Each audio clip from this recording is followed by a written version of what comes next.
Hey everyone, and welcome back to the Weekly Awakening podcast. It is your host, Colleen. On today's show, we have some fun transits to talk about this week. First of all, Venus and Mars has moved into Aquarius on Sunday. What does that mean for you? As we're still into this Venus-Mars dance, however, they are starting to separate. We also have Mercury moving into Pisces.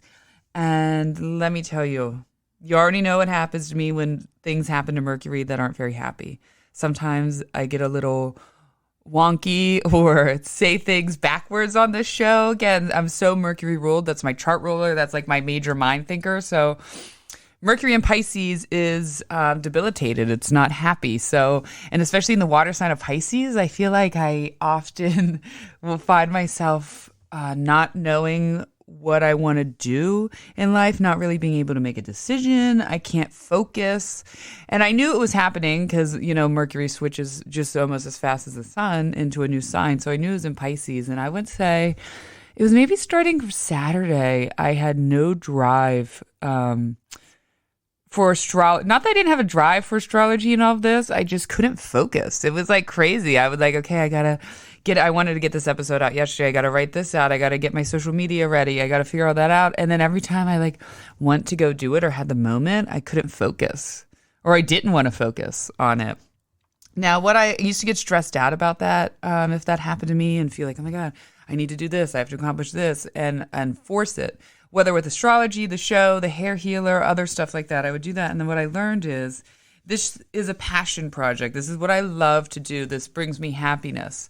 And so if I have to force it, even then it's not fun to me, and then that becomes not fun. So I forgive myself.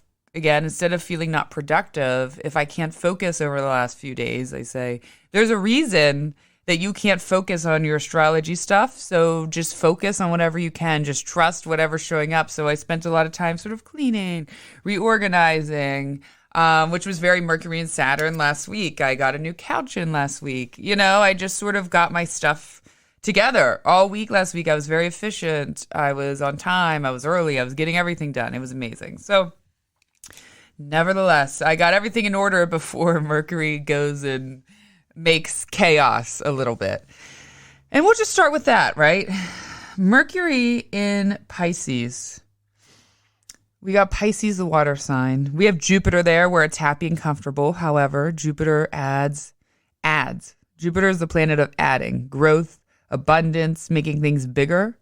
So I feel that there may be a little bit more to our emotions and overreaction. It's a good thing too. We'll talk about the good and the bad, you know, with every transit. However, we also have a conjunction with Neptune. So there's a lot going on the month with Mercury. Now, when I say bad, it just means that, or debilitated in its fall, any of those words you hear when we're talking about planets means it's not at its strength. It's at its weakest. So you have a planet working at its weakest self, right? The energies of the sign are not on the side of Mercury. Just like we say that, Jupiter, right, is exalted in Cancer. That means it is highly, highly, highly working. Like it's extremely happy. That energy is forcing it up, giving it so much extra. The energy is taking away from Mercury. Imagine that. And it's making things a little wonky. Mercury rules our communication, our thinking patterns, day-to-day life, the way we go about transiting through life, travel, technology. So when it moves in tomorrow, I suspect that it should probably feel like a little bit Mercury retrograde this next 3 days. Very like, why is my computer not working? What is happening? Why did my phone shut down? Why did this? It's not as extreme or not as long. It's not as extreme as Mercury retrograde. However, it will feel Mercury retrograde-y. Even something as little as like you left your bike out and it rained and then all of a sudden the chip inside wouldn't work, very watery type of thing. So with this transit, so now we have a Mercury, the way we think, communicate, travel our day to day, not being helped by the energies, being taken away from the energies, being debilitated by the energies. So, and the energies of Pisces, the water sign we talked about last week, using Pisces as forgiving. However, Pisces Also, every sign has good and bad, and Pisces sometimes struggle with the woe is me. They can get caught up in like these other worlds. They can get very lost. They can get lost in their mind. They can get lost in people. They can get lost in their creation.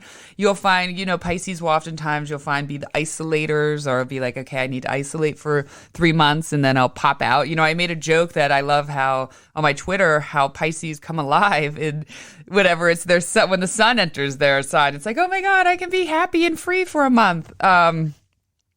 So with that, you have Mercury now thinking. So all of a sudden, just like I said, I can't focus. You might all of a sudden just not be able to focus on life, on work, on what you really want to say to someone. You might not be focused on, just like that, you might not be focused on what you want in life, where things are going. You might just kind of like, I don't know what I want to do.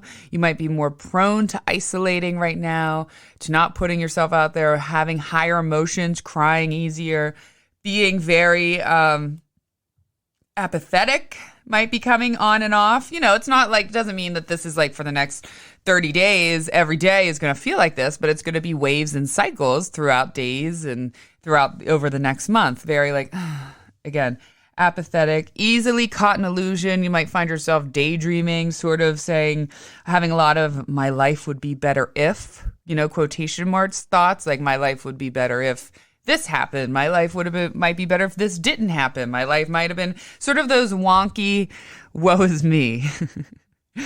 Now, what's important, and, I had someone ask me the other week, well, how can I, knowing that awareness, like, how does that make my life better? First of all, any kind of awareness, anytime, makes anyone's life better. That's what we're here to do, evolve and see. And that's where the freedom and peace comes into the awareness. So, for instance, if I get into a fight with my Capricorn moon over the next month, or I catch myself being more sensitive, which I can follow the transits and find like when usually like sometimes we'll be fighting and then I have to go look afterwards. I'm like, oh my God, of course, I have this transiting that, on his moon, my moon, whatever. I'll go through that. And so with that, we can be easily caught in, my gosh. That was my ADHD. I just got distracted by that motorcycle. And all of a sudden I was like, wait, where am I? Am I even on this podcast? Am I even talking? No, I'm kidding. So I lost my train of thought. So you also might be thinking emotions, not facts. You might be going into a situation. Normally you might be more fact-led. You might be more not so emotional, more be able to like, this is what's happening. But instead you're like, why do I feel so emotional? Why do I feel so triggered by this? Why is this happening? Why can't I see the facts? Why can't I just do that? Not knowing what direction to take. A more physical, more psychic abilities. I'm sorry. You're going to probably be doing less physical action over the next month. However, there's going to be easier. Your intuition is going to be much higher. That's like some good things, right? So there are some good things in Mercury and Pisces. Like I just said, our psychic abilities might come shining through. They might make a bigger statement, have a bigger understanding. They might, your intuition is very strong. This might be a time where you really do a lot of daydreaming, where you're just like, oh my God, I thought about that person and I saw them the very next day. Or, oh my God, I looked up this person and they reached out to me. Or I was thinking and this person was thinking the same thing. Sort of like those serendipitous, synchronistic connections happen during this time. But again, the illusions, and we'll talk because this makes a couple big transits this month, Mercury. So we'll talk. Again, illusions will be revealed, especially because it conjoins Neptune. And Neptune's been in Pisces. So you might all of a sudden, see the reality of a person, place, or thing. You might see the reality of your thinking. You might see your own red flags in your thinking. You might all of a sudden be like, oh my God, why would I, ever do that? Things can be revealed. At the same token, you can also get caught up. People with this transit with Mercury and Pisces and when it conjoins Neptune, I got to look up the exact date. It's in the end. It can like get us in trance. This would be like you met someone at a bar and you're like, oh my God, I'm going to marry this person tomorrow. And they're like, come do this with me. Let's fly here. Let's do this. And then you realize that all of their money was fake, and they really were a scammer. That could be something that could happen. That's an extreme level, but or you go to buy a TV during this transit. Mercury moves fast. So, within a day or two, it's only in this exact conjunction or close to it for a few days. You might go buy a TV, say, oh, I found this this TV spot that's not a Best Buy or something. And they said that I can get this really good TV for $600 less than it is. And you buy it and you believe it. And the person's you're so excited about it. And then you get it home and you hang it up and you turn it on and the whole thing is broken or something isn't working right. You all of a sudden see it doesn't have a volume control, something like that can happen. So just be aware. When you have aware, you might take extra steps. If you know that this Mercury is transiting something, you might, and you go on a first date, you might be, if something in your intuition is saying, hey, that person, it feels like they're lying to me, but their charm and their, everything else is really winning me over. Well, I would suggest, if this is happening during this exact conjunction, that they probably are hiding something. So just keep a mind out, and so then be more open-minded. Be okay. Let me trust my intuition here. Something doesn't feel right. That is definitely good. So the illusions come from the mind. The intuition comes from the stomach, the heart, that whole area, the lower body area. So listen to that. When your mind is trying to make sense of something you're seeing, the body, the gut, all of that knows the truth. So try to decipher that. The next is Venus Mars moving into Aquarius. We talked a lot last week. We've had last week in the salon with my clients in general, there's a few things I observed with this Venus and Mars. First of all, men, physical men. Again, when I talk about men, women, I'm open, all genders, whatever. I'm just classifying the basic of, my female clients married to men who identify. Okay. Just want to let everyone know that when I say that, I don't mean to single out anything. It's just, that's what I'm observing. Their husbands or boyfriends, or what they were telling me over the last, pretty much since the beginning of this Venus-Mars conjunction, were extremely clingy. And the women all had this sense of very empowerment. When they were talking about it, kind of I don't understand. I had this one woman who's been married on and off. Married once for a very long time. However, I would say on and off, she has not been happy for a long time. And different, just life, the kids, growing up, whatever happens in that. And she's all of a sudden, she was my husband was so clingy. She's I'm who is this guy? And she's I already had to learn how to deal with the other person. She's I don't even know who you are. I'm done with that. She had a very strong presence. Even though now you want to come to me with this clingy behavior, yeah, I'm not giving into that. Now, they weren't all that extreme. Some were just I don't know why my husband just doesn't want to leave me alone. These activities, he wants to be held. He told me he wanted to be held. And even my Capricorn moon. However, we're both actually equally very touchy and clingy with each other. So I think that's kind of equal. But that was something I saw. So as the masculine was strong and was kind of lifting up the divine feminine, it was the men or the divine masculine were oh my God, no. We want you. We need you. Come here. Come cuddle. I don't want you to go. It was an interesting thing I saw with a lot of people throughout the week. And then there was also a lot, and this has been the Venus Mars. I've had a lot of clients who are having some struggles or things people talk to me about since this conjunction were dealing with aging parents at the end of the rope. And all of it was to the extreme level, the worst of the worst. That's not we weren't talking about their parents dying. We were talking about that path of destruction, especially if they get Alzheimer's, dementia, that sort of path of chaos and destruction that begins at the sickness and ends at death. That path in between, that's very Mars ruled, right? It's very the chaos. Mars rules the chaos before the ending, or the chaos before the death, or the craziness, or the destruction that we often have before the rock bottom. That is what Mars rules. So for me, there was a lot of people that were really in and they were very in it. The people, my clients at the time, were really in it. So one of them had to live, is living here pretty much 7 days a week while working full time, while taking care of both parents with dementia, really in the nitty gritty. So that was being revealed. And is interesting as one of the people I was discussing with, as Venus, Mars, and Pluto were moving into an exact conjunction last week, she was telling me this. I said, wow. She's well, shit is going to hit the fan with all of this, the siblings, everything, and the aid of the parents. Tomorrow, I have a feeling. And I said, well, it's funny you say that, because tomorrow Venus, Mars, Pluto are all moving into a conjunction. I prayed for her, we talked. I don't know how that ended. However, so do you get like sort of like the blow up before that? So that was definitely something that really showed up with that. Now, Venus Mars moving into Aquarius.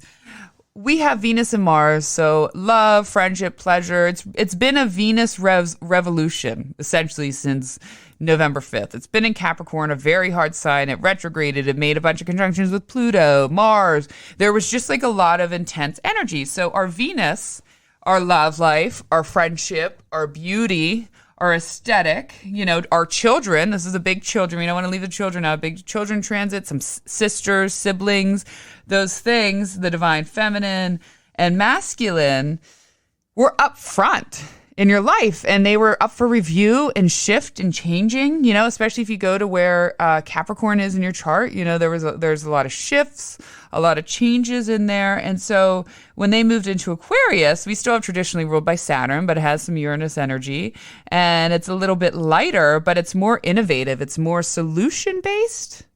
If that makes sense. There's a lot, Aquarius is very like, we're going to make a solution. This is the solution. So right away in my own life, how it showed up is Sunday morning, we had a group Zoom with my kids' therapist with like all of their caretakers, right? It's like their grandparents watch them several, when I'm working. Like I'm very grateful. We have the grandparents, my mom, his grandparents, and his dad and me. We're on this Zoom. We're we all co-parent. We're like one big family, and we talk.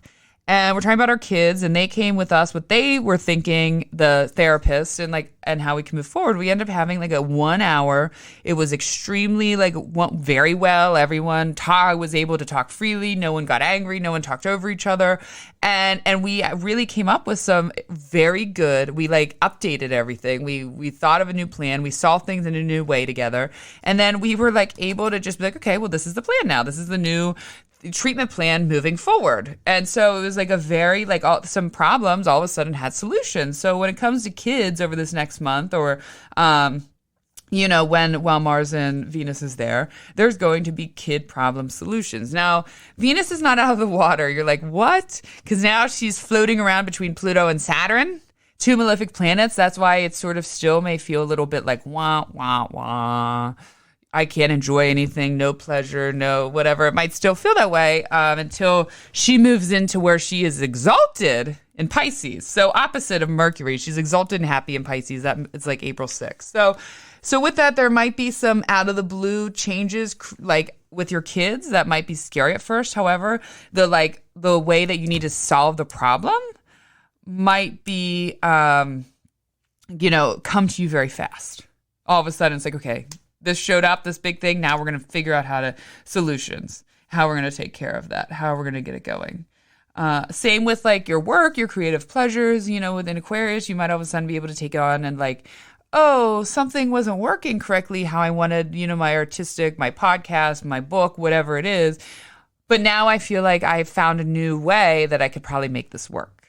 I can just try this. So a lot of that, Saturn, though, is in Aquarius. So Saturn it's going to feel a little bit more Saturn-y, which will bring rewards and repercussions. Again, Mars is not as exalted in Capricorn, but still happy in Aquarius, more solution-based. In Capricorn, there might be more of the tearing away or the restricting, or this is a little less restricting, but it's more solution-based. So remember, putting work into the relationships, or if all the work that you did put into the relationship, this might be the strife at the very end, the really hard work, and then especially Aquarius, and then when Venus moves into Pisces, it might just be like, oh my God, we just made it through the toughest 5 months of our relationship together, our friendship together, and look how high we've gotten, look how much we've grown, look how much we've changed and shifted and grown into each other. It's going to kind of feel like that. Rewards, repercussions, wanting to take quick action to something. In Aquarius rules my 6th house, so that is the house of traditionally as bad fortune. But there can be good things. There's also hard work, sacrifice. That's really that's kind of your bad accidents, health, things like that. More bad health, things when things can go bad. But when you say that, everyone gets scared. It doesn't mean that it's necessarily this major this major thing. However, there is hard work and strife. So for me, I feel as though all the way it is going to play out in my mind, or how I hope. Again, so far we took care of like trouble where kids and where they're troubled at, when it moved right into there. And then we had a solution based just like that. And all the hard work we've put into our kids with therapy and understanding themselves, or like, hopefully we'll start to see the rewards of that while this is in my 6th house. But it's also, allowing me to like, I feel like with Saturn in there for me and my pleasures, meaning like my work pleasures, my creative pleasures, which has been in my 5th and 6th house now for a very long time, like 4.5 years or something like that. I feel like this might be the end of like the last couple weeks of things feeling like they're stalled in my life, and then they'll move forward. And I think that's going to happen very quickly next year definitely when Saturn moves into Pisces. But do you get what I'm saying? Like, I put so much work into this and there still feels like a lot of restrictions are being stalled or things not going the way I wanted to, even though there's like this whole other line of beautiful creation, the way I've grown with the show and the way the show's grown. So I think there'll be some more work, but I'll see the rewards, if that makes sense. So that's one way that is definitely going to show up. I'm trying to think of what else oh no, that was last week's. Yeah, curious last week if you guys, message me, email me, let me know how any of these energies kind of showed up. Leave a comment in your life, the I said Plenus. The Venus, Mars, Pluto conjunction, how did that show up in your life? Just let me know. I'll say this and I'll shut up one more way. I got my breast surgery. It's been a month now. I'm so happy with the results. It's amazing. However, as Venus moved into my 6th house, which can represent like negative health things, that's not where like the health goes to shine, we could say. And the scarring underneath the scarring is amazing, everything, and it's fine. Everything's going to be fine. However, I was like, all of a sudden there's like a swelling and a little bit of it looks like a pus. So they just want to make sure it's not an abscess. So just like it's little, they think it's just like a stitch, an internal stitch pushing itself out. I go in after I do this podcast episode. However, as that moved in there, right, all of a sudden Venus ruling, what I got done is now like it's not wrong. It's like a little thing. That's what I'm saying. It doesn't always need to be this like major thing where your arm is going to get cut off. It's more like, it's just something small that is a little bit of a shift that is kind of infected. Very like Venus moving into the 6th house with all of that. So again, it's not like a major deal. So when I say that, I know it sounds like, oh my God, scary. And yes, the major things that happen, most likely there are some transits to that house during the time, but most of the time, things are moving through all these houses all the time. Every year, Venus, Mercury, the Sun are moving through it every year. So it doesn't mean that it's always like this massive thing. It could be something as just like a little bit of an infection, like I have on my on my scar. So that is it. I hope everyone has a beautiful day, a beautiful week. Don't yell. Don't try to think rational when those emotions are taking over. Definitely try to. Thank you, everyone who has supported me. Remember, the best way you can support me right now is to send this to a friend, share it on your social media. Again, pass it along, pass my name out. Say, hey, you might want some, if you enjoy not just astrology. This isn't just for astrology. There's a lot of self-help, a lot of spirituality. So send it to someone who might like it, review it, rate it, subscribe to it. So all of that stuff helps me with this podcast journey, which has been... Hold on, let me say, I know this is a little bit longer than I'm saying, but wait, has it really been 2 freaking years since the pandemic? 10 years happened in 2 years. Okay, like there was no time. The advances we'd made, technology, good and bad advances, it was like 2 years, 10 years happened in 2 years. That is crazy. Very crazy. I hope everyone has a fabulous day. Thank you again for all your love, support, and I love you all. Goodbye.